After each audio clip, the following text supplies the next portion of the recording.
Bonjour à tous et bienvenue. Merci de nous rejoindre à ce 4e Forum économique de Mayotte.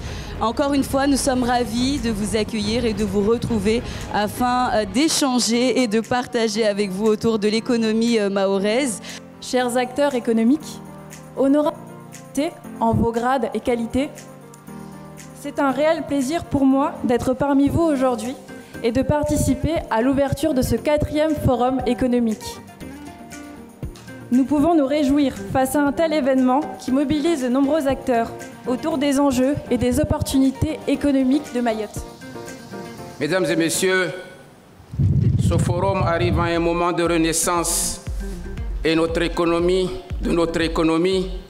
après pratiquement 2 années de parenthèse Covid.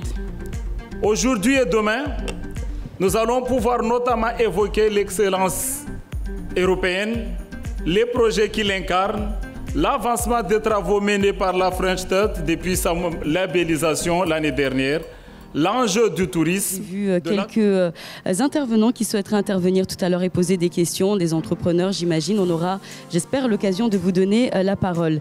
Qu'est-ce que la FinTech ? Est-ce que, messieurs, vous pouvez nous expliquer qu'est-ce que la FinTech ? Quel est ce mot barbare que l'on entend un peu partout de plus en plus et que l'on ne comprend pas toujours ? Dis-toi. Alors, la FinTech, c'est la contraction de 2 mots qui sont la finance et la technologie. C'est-à-dire ce sont des services, des entreprises avec une dimension technologique très poussée. Pour revenir au début de la question, notamment sur comment est-ce que la FinTech permet justement cette inclusion financière. Et on voit aujourd'hui, on attend avec impatience le data center qui est en train de sortir de terre, que nous allons réceptionner très prochainement. Autre projet, si vous regardez bien, vous avez la grande cale qui avance dans le lagon. Et sur la gauche, vous voyez un petit trait couleur beige, on va dire. Et en fait, ce que l'on va faire, c'est qu'on va remblayer cette plage qui est vraiment un cul-de-sac à tous les déchets de la mer qui viennent s'accumuler là, et c'est pas très propre. Moi, ça m'a pas surpris. Enfin, je veux dire, ça se passe en Angleterre, en Allemagne, en Belgique, aux États-Unis. Pratiquer des activités liées à la mer, mais c'est un petit moment de détente quand on va à la plage pour dévouler, que nous profitons de la mer. Très rapidement, c'est la formation au collège et au lycée.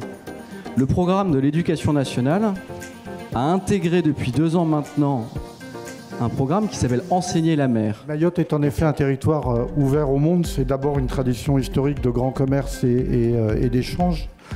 Mais c'est aussi une réalité aujourd'hui au travers d'Interreg, au travers de la capacité d'entrer dans un environnement régional. Mais je pense que ici, celle-ci devrait maintenant apparaître à l'écran. Est-ce que c'est le cas? Est-ce que vous voyez des petites icônes? Il n'y aura qu'un slide, hein, rassurez-vous. Est-ce que vous voyez, est-ce que c'est visible? Leur conception et vision de développement ou des attentes qu'ils ont pour ce territoire.